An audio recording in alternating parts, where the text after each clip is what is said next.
Assalamualaikum warahmatullahi wabarakatuh. Perkenalkan, kami dari kelas 10 IPS 1 kelompok 8 ingin menjelaskan tentang sifat-sifat periodik unsur. Apa itu sifat periodik unsur? Sifat periodik unsur adalah sifat-sifat yang mempunyai kecenderungan untuk berubah secara teratur sesuai dengan kenaikan nomor atom, yaitu dari kiri ke kanan dalam satu periode dan dari atas ke bawah dalam satu golongan. Selanjutnya, saya akan membahas macam-macam sifat periodik unsur. Yang pertama, jari-jari atom. Jari-jari atom suatu unsur adalah jarak antara pusat inti dengan elektron yang paling luar. Yang kedua, energi ionisasi. Energi ionisasi adalah energi yang diperlukan oleh suatu atom dalam bentuk gas untuk melepaskan elektronnya dengan ikatan yang paling lemah. Ketiga, afinitas elektron. Afinitas elektron adalah energi yang dilepaskan jika suatu atom dalam keadaan gas menerima elektron. Harga afinitas elektron biasanya dinyatakan dengan tanda negatif karena pada proses penyerapan elektron dilepaskan energi. Jika penyerapan elektron disertai penyerapan energi, maka afinitas elektronnya dinyatakan dengan tanda positif. Yang keempat, elektron negativitas. Skala keelektronegatifan menunjukkan kecenderungan dalam atom netral dalam suatu molekul yang stabil menarik elektron untuk digunakan bersama. Selanjutnya yang kelima, sifat logam dan non-logam. Secara kimia, sifat logam dikaitkan dengan keelektropositifan, yaitu kecenderungan atau melepas elektron membentuk ion positif. Jadi, sifat logam akan bergantung pada energi ionisasi.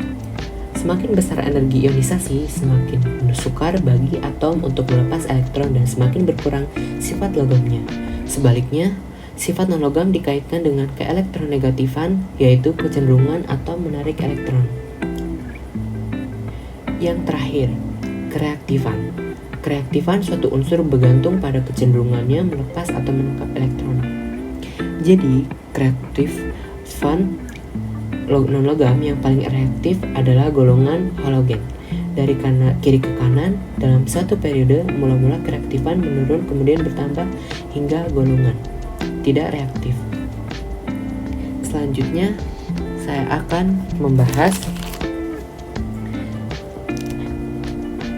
sistem berkala suatu berlaku sifat-sifat berikut. Yang pertama, jari-jari atom. Semakin ke kanan dalam satu periode, jari-jari atomnya semakin kecil dan semakin kiri jari-jari atomnya semakin besar. Yang kedua, semakin ke bawah dalam satu golongan, jari-jari atom semakin besar dan semakin ke atas semakin kecil. Yang selanjutnya adalah sifat afinitas elektron. Dalam satu periode, semakin bertambahnya nomor atom, harga afinitas elektron semakin besar.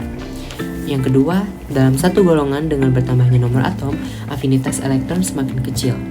Semakin ke bawah, semakin kecil. Selanjutnya adalah keelektronegatifan. Dalam satu periode, semakin besar nomor atom, harga elektronegativitas semakin besar. Dalam satu golongan dengan bertambahnya nomor atom, harga elektronegativitas semakin kecil. Selanjutnya ada energi ionisasi. Dalam satu periode, dengan bertambahnya nomor atom, harga energi ionisasi cenderung semakin besar. Jadi dalam satu periode, semakin ke kanan cenderung semakin besar. Dalam satu golongan bertambahnya nomor atom, harga energi ionisasi semakin kecil. Jadi dalam satu golongan semakin ke bawah, harga energi ionisasi semakin kecil. Lalu sifat logam dan non-logam. Dari kiri ke kanan dalam satu periode, sifat logam berkurang sedangkan sifat non-logam bertambah. Dari atas ke bawah dalam satu golongan, sifat logam bertambah sedangkan sifat. Sekian dari kelompok kami. Saya ucapkan terima kasih. Wassalamualaikum warahmatullahi wabarakatuh.